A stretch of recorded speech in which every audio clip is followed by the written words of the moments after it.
Welcome back to my channel. आज का हमारा टॉपिक है issue of shares for consideration other than cash. पहले तो टॉपिक का नेम ही अच्छे से समझना है कि क्या मतलब है इसका। इशू ऑफ शेयर का मतलब है कि शेयर इशू करने। फॉर कंसिडरेशन, कंसिडरेशन का मतलब है यहाँ पे in exchange other than cash, कि कैश के बदले में शेयर इशू करने, कैश के अलावा।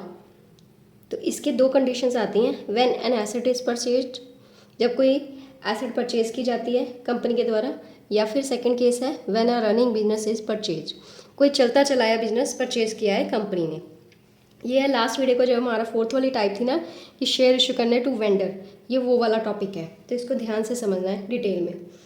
फर्स्ट हम देखते हैं case when an asset is purchase. जब एसेट परचेज की जाती है तो क्या एंट्री आती है? सिंपल, कोई भी एसेट है, चाहे लैंड एंड बिल्डिंग है, प्लांट है, तो सिंपल एसेट का नाम आ जाएगा डेबिट टू कैश, या फिर बैंक में अगर पेमेंट हुई है। बट यहाँ पे टॉपिक ही यही है कि अदर देन कैश, तो कैश में तो पेमेंट नहीं हुई है, तो क्या आएगा? Asset account debit to vendor का नाम आएगा यहाँ पे, टू वेंडर जिससे एसेट परचेज हुई है। ये तो होगी एसेट परचेज करने की एंट्री। उसके बाद है कि वेंडर को पेमेंट भी तो करी है ना, एसेट उससे ली है, तो उसको पेमेंट की एंट्री क्या आएगी? वेंडर अकाउंट डेबिट, वेंडर का नाम डेबिट होगा, टू, वैसे नॉर्मल एंट्री होती थी कि टू कैश, या फिर अगर चेक के थ्रू पेमेंट हुई है तो चेक, अगर कोई बिल्स पेएबल दिया है तो बिल्स पेएबल आ जाएगा। बट यहाँ पे क्या दिया है हमने वेंडर को दिए हैं शेयर्स, शेयर दिए हैं, तो यहाँ पे क्या एंट्री आएगी? To share capital, vendor account debit to share capital. ये एंट्री आएगी जब शेयर्स इशू करें हैं एट पार पे, पेमेंट की एंट्री। क्लियर? अब वेंडर को कई बार प्रीमियम पे भी शेयर्स दिए जाते हैं। जब प्रीमियम पे शेयर दिए जाते हैं तो एंट्री आती है vendor account debit to share capital, same share capital, साथ में क्रेडिट हो जाता है टू सिक्योरिटी प्रीमियम अकाउंट। जितनी प्रीमियम की अमाउंट है उतनी अमाउंट से क्रेडिट किया जाता है सिक्योरिटी प्रीमियम अकाउंट को। तो क्लियर हो गया? जब भी कोई एसेट परचेज की जाएगी किसी वेंडर से अदर देन कैश फॉर्म में, तो उस टाइम पे ये एंट्रीज आएंगी। पहले तो एसेट परचेज करने की, asset account debit to vendor account. उसके बाद वेंडर को पेमेंट की एंट्री आएगी, vendors account debit to share capital, अगर पार पे इशू करें हैं शेयर्स। अगर प्रीमियम पे करें हैं तो दोनों में से एक एंट्री आएगी, मतलब टोटल दो एंट्रीज आएंगी। सेम पहले वाली कंडीशन, जैसे हम शेयर्स इशू करते थे एट पार एट प्रीमियम, तो हर उसकी इंस्टॉलमेंट की दो दो एंट्रीज थी, इसी तरह इसकी भी दो ही एंट्रीज होंगी, पहले एसेट की, फिर परचेज की, फिर पेमेंट की। अब ये चीज़ यहाँ पे ध्यान रखनी है कि जब पार पे इशू करे जाते हैं तो उस टाइम पे तो जितनी एसेट की वैल्यू है पूरी की पूरी अमाउंट डेबिट और क्रेडिट के उसमें आ जाती है। बट जब प्रीमियम पे इशू किए जाएंगे तो उस टाइम पे हमें प्रीमियम की अमाउंट अलग से निकालनी पड़ेगी। अलग से प्रीमियम की अमाउंट निकालने के लिए हमें पता होना चाहिए कि कितने शेयर इशू करे हैं, क्योंकि प्रीमियम की जो अमाउंट है आपको क्वेश्चन में वो पर शेयर के अकॉर्डिंग दी होगी, टोटल वैल्यू के नहीं दी होगी कि इतने की एसेट है तो उसमें से इतना प्रीमियम लगा दिया। तो उसके लिए जब भी शेयर प्रीमियम पे इशू करे जाएंगे तो टोटल नंबर ऑफ शेयर्स जितने इशू हुए हैं वो कैलकुलेट करने ज़रूरी हैं। तो ये नोट ध्यान में रखना है कि always calculate the number of shares issued. उसका फॉर्मूला है नंबर ऑफ शेयर्स इशूड का परचेज कंसिडरेशन, जितनी अमाउंट की परचेज हुई है, divided by issue price of share, जितने के शेयर इशू करे गए। क्लियर? अब इसी के साथ एक क्वेश्चन सॉल्व करते हैं और ज़्यादा क्लैरिटी हो जाएगी कैसे कैलकुलेट करने हैं नंबर ऑफ शेयर्स, कैसे एंट्रीज की। एग्जांपल देखते हैं।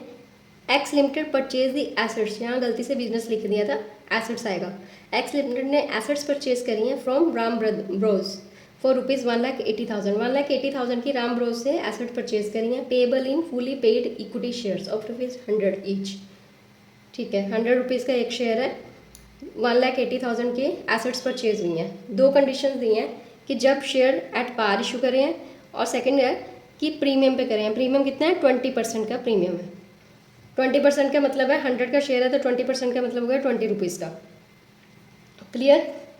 अब इनकी वो डालते हैं जनरल एंट्रीज। पहली एंट्री आएगी एसेट परचेज करने की, simple asset account debit to vendor, vendor का नाम क्या है? Ram bros, to Ram bros. कितनी अमाउंट? 1,80,000, 1,80,000। ये जो फर्स्ट एंट्री है एसेट परचेज करने की, ये दोनों कंडीशंस में सेम ही एंट्री होगी। तो मतलब अगर हम केस 1 सॉल्व कर रहे हैं तो फर्स्ट एंट्री भी asset account debit to Ram bros आएगा। अगर प्रीमियम वाला केस करेंगे तब भी फर्स्ट एंट्री यही आएगी, asset account debit to Ram bros. ठीक है, फर्स्ट जो केस है उसके अकॉर्डिंग सेकंड एंट्री आ रही है पार पे इशू करने की, vendor account debit, Ram bros account debit to equity share capital, share issue है तो इक्विटी शेयर कैपिटल, ये पेमेंट की एंट्री है। अमाउंट कितनी आ जाएगी, सेम अमाउंट आ जाएगी क्योंकि एट पार पे इशू करे हैं, 1,80,000, 1,80,000। क्लियर। सेकंड केस है कि एट अ प्रीमियम ऑफ 20%, जब प्रीमियम पे इशू करें तो उस टाइम पे पेमेंट की एंट्री क्या आएगी, Ram bros account debit to equity share capital to security premium account. अभी ये चीज़ नहीं देखनी, ये आगे समझाती हूँ मैं कि अमाउंट कैसे डालनी है। राम ब्रोज में तो टोटल आ जाएगी अमाउंट 1,80,000 की। अब इक्विटी शेयर कितनी अमाउंट के इशू हैं और सिक्योरिटी प्रीमियम अलग से कितना है, उसके लिए हमें नंबर ऑफ शेयर्स कैलकुलेट करने जरूरी है। नंबर ऑफ शेयर्स इशू का मतलब परचेज कंसिडरेशन, जितना परचेज कंसिडरेशन है 1,80,000 जितने की एसेट की वैल्यू है, divided by issued price. Issued price कितना है यहाँ पे 100 पर शेयर प्लस प्रीमियम 20%, मतलब 20 रुपीज़। 100 प्लस 20, 120। तो कैलकुलेट करके आ जाएगा 15,000 शेयर्स। दोबारा से देखते हैं, परचेज कंसिडरेशन जितनी अमाउंट की एसेट थी divided by issued price. Issued price पर शेयर 100 प्लस 20 रुपीज़, प्रीमियम 20% का मतलब है 100 का 20% मतलब 20 रुपीज़। तो 120 रुपीज़ का एक शेयर है। तो टोटल शेयर आ गया इसके राम ब्रोज के 15,000 शेयर्स। अब देखते हैं कि 15,000 का अमाउंट कैसे डालनी है। 50,000 शेयर्स है, 100 का एक है, तो इक्विटी शेयर कैपिटल में 100 के अकॉर्डिंग आ जाएगा 1,50,000। सिक्योरिटी प्रीमियम अकाउंट में आ जाएगा 15,000 इंटू 20 रुपीज़, जितना प्रीमियम है 30,000। ये था पूरा क्वेश्चन। होप आपको अच्छे से फर्स्ट केस क्लियर हो गया होगा कि जब एसेट परचेज की जाती है किसी भी कंपनी के द्वारा और उसके बदले में शेयर इशू करे जाते हैं वेंडर को। अब है second case, when business is purchase. जब भी किसी कंपनी के द्वारा बिजनेस परचेज किया जाता है, कोई भी रनिंग, तो उस टाइम पे सबसे पहले एक चीज़ का ध्यान देना है कि एक्चुअल में उस बिजनेस की वैल्यू कितनी है और कितने का परचेज किया गया है कंपनी के द्वारा। तो बिजनेस की वैल्यू फाइंड आउट की जाती है नेटवर्थ से, उस बिजनेस के नेटवर्थ से। नेटवर्थ होती है जितनी बिजनेस की एसेट्स हैं उसमें से अगर लाइबिलिटीज़ माइनस कर दो तो वो आ जाएगी उस बिजनेस की नेटवर्थ, मतलब उसकी एक्चुअल में वैल्यू इतनी है। तो अगर एग्जांपल देखी जाए तो कोई बिजनेस है, उसका 20 करोड़ की एसेट्स है और 8 करोड़ की लाइबिलिटीज़ है, तो उसकी नेटवर्थ या उसकी वैल्यू कितनी निकल रही है, 12 करोड़ की निकल रही है। क्लियर। अब जब कोई बिजनेस परचेज किया जाएगा तो उस टाइम पे एंट्री आती है, जितनी उसकी एसेट्स है उनको डेबिट किया जाता है और जो उसकी लाइबिलिटीज़ है उसको क्रेडिट किया जाता है। तो एंट्री आती है assets account debit to liabilities account और टू क्रेडिट किया जाता है वेंडर, जितने में जो बिजनेस है वो परचेज किया उसकी अमाउंट आती है वेंडर में जिससे परचेज किया है। तो यहाँ पे ये ब्लू वाला अभी आपने नहीं देखना है, इसको ध्यान नहीं देना, सिर्फ ब्लैक वाले को ध्यान देना है। एंट्री आएगी asset account debit to liabilities account to vendor account. Clear. अब यहाँ पे एसेट्स कितनी है 20 करोड़ की, लाइबिलिटीज़ कितनी है 8 करोड़ की, बट वेंडर से कितने का परचेज करा है 15 करोड़ का। ठीक है, ये एक एग्जाम्पल है कि 15 करोड़ का लिया है। अब हमने उसकी नेटवर्थ कितनी निकाली थी बिजनेस की, बिजनेस की एक्चुअल में नेटवर्थ थी 12 करोड़ की, लिया कितने का 15 करोड़ का। जो डिफरेंस आया, ज़्यादा का डिफरेंस आया ना, लिया हमने ज़्यादा अमाउंट का है, तो उसे बोला जाता है उस बिजनेस की गुडविल।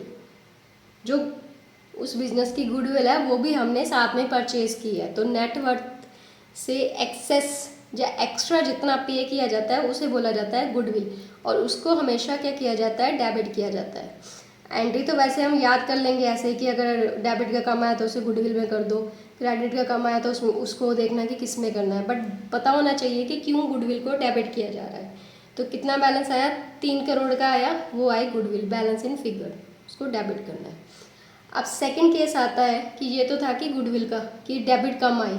अब कई बार क्या होता है कि नेटवर्थ से कम की भी हम वैल्यू ले सकते हैं, बिजनेस डिपेंड करता है ना। तो उस टाइम पे एंट्री क्या आएगी, एसेट अकाउंट डेबिट, पहले तो वही वाली एंट्री डालो, asset account debit to liabilities to vendor, 20 crore 8 crore, और वेंडर से कितने का लिया 10 करोड़ का लिया। वैल्यू कितनी निकल रही थी बिजनेस की 12 करोड़, लिया कितने का 10 करोड़ का। जो 2 करोड़ का है वो फ़ायदा हुआ ना बिजनेस को परचेज करने से, कंपनी को जो है बिजनेस परचेज करने से 2 करोड़ का फ़ायदा हुआ। वो जो फ़ायदा हुआ वो किस नेचर का है, वो है कैपिटल नेचर का। तो कैपिटल नेचर का फ़ायदा है, कैपिटल नेचर का जो फ़ायदा होता है उसे ट्रांसफ़र किया जाता है कैपिटल रिजर्व में, और कैपिटल रिजर्व पता ही है कि वो क्या किए जाते हैं, क्रेडिट किए जाते हैं। तो यहाँ पे जो डिफरेंस आएगा, वैसे क्रेडिट साइड ही आ रहा है 2 करोड़ का, तो किया जाएगा उसे टू कैपिटल रिजर्व में, बैलेंस इन फिगर। तो जब भी कोई रनिंग बिजनेस परचेज किया जाएगा तो 2 कंडीशंस होंगी, या तो जितनी उसकी नेटवर्थ है उससे कम में लिया जाएगा या उससे ज़्यादा में लिया जाएगा। तो अगर उससे ज़्यादा में लिया जा रहा है तो इट मीन्स वो उसकी गुडविल है जो साथ में परचेज की गई है। अगर कम में लिया जा रहा है तो फ़ायदा हो रहा है कंपनी को, और जो फ़ायदा हो रहा है जितनी अमाउंट का उसे कैपिटल रिजर्व में ट्रांसफ़र करना है। क्लियर? ये तो थी एसेट और लाइबिलिटीज़ को, ये तो था जब रनिंग बिजनेस को परचेज किया। अब उसको पेमेंट की एंट्री आएगी। पेमेंट की एंट्री सेम होगी शेयर्स इशू करने वाली। अगर पार पे इशू करे हैं तो vendor account debit to share capital account at par पे। अगर प्रीमियम पे इशू करे गए हैं तो उस टाइम पे एंट्री आएगी vendor account debit to share capital account to security premium account. दोनों में से एक एंट्री आएगी। क्लियर हो गया? अभी एग्जांपल देखते हैं इसके साथ की।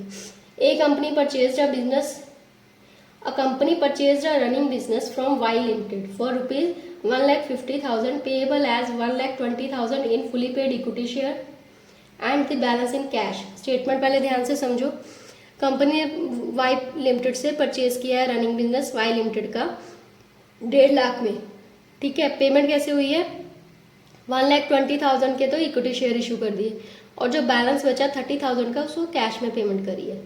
एसेट्स और लाइबिलिटीज दी गई हैं वाई लिमिटेड की, plant and machinery, building, debtors, stock, cash, ये सारी एसेट्स हैं। और लाइबिलिटीज क्या है? क्रेडिटर 20,000 के। फर्स्ट एंट्री आएगी, सारी एसेट्स को डेबिट करना है और क्रेडिट करना है लाइबिलिटीज को और वेंडर के अकाउंट को, जितने में रनिंग बिजनेस परचेज किया गया। Plant and machinery, building, debtor, stock, cash debit कर दिए टू सन्ड्री क्रेडिटर टू वाइज लिमिटेड। क्लियर? अमाउंट डाल दी 40 80,000 हो गया। 80,000 प्लस 30,000 कितना आ गया आपका? 80 90 110 में 50,000 और ऐड कर दिया 160 में 20 ऐड कर दिया 180 की एसेट्स होगी। अब क्रेडिट साइड अमाउंट आ रही है 20,000 की क्रेडिटर से और 150 का वेंडर से, जो वेंडर या फिर वाई लिमिटेड से जो बिजनेस परचेज किया उसकी अमाउंट है। तो ये आ रहा है 180, ये आ रहा है 170। इट मीन्स 10,000 का फ़ायदा हो रहा है। जब फ़ायदा हो रहा हो तो उसे किस में ट्रांसफ़र किया जाएगा? कैपिटल रिजर्व में, क्योंकि वो कैपिटल नेचर का है। कैपिटल रिजर्व क्या होगा? क्रेडिट होगा। कैपिटल रिजर्व अमाउंट जितना डिफरेंस आया 10,000, तो 10,000 का फ़ायदा होगा रनिंग बिजनेस परचेज करने से कंपनी को। क्लियर हो गया? फर्स्ट उसकी परचेज की एंट्री आएगी, उसके बाद आएगी पेमेंट की एंट्री। शेयर इशू करें, सिक्योरिटी प्रीमियम का कुछ नहीं मेंशन किया गया, सिर्फ बताया है कि 150 का जो है बिजनेस परचेज किया है, 120 इक्विटी शेयर करे हैं फुली पेड और बैलेंस कैश में। तो Y limited debit 150,000 to equity share capital, जितनी अमाउंट से शेयर इशू करें 1,20,000, जो बैलेंस है कैश में पेमेंट करिए। कैश में है तो इट मीन्स कैश या फिर बैंक टू बैंक अकाउंट 30,000 जितना बैलेंस था बाकी। क्लियर हो गए? ये 2 एंट्रीज आएंगी। होप आपको अच्छे से दोनों ही कंडीशंस क्लियर हो गई हैं कि जब वेंडर से एसेट परचेज की जाती है तो उस टाइम पे क्या एंट्रीज आएंगी इशू ऑफ शेयर्स की, और जब कोई रनिंग बिजनेस परचेज किया जाता है तो उस टाइम पे इशू ऑफ शेयर्स की क्या एंट्रीज आएंगी। ये था टॉपिक आपका आज का, issue of shares in consideration other than cash.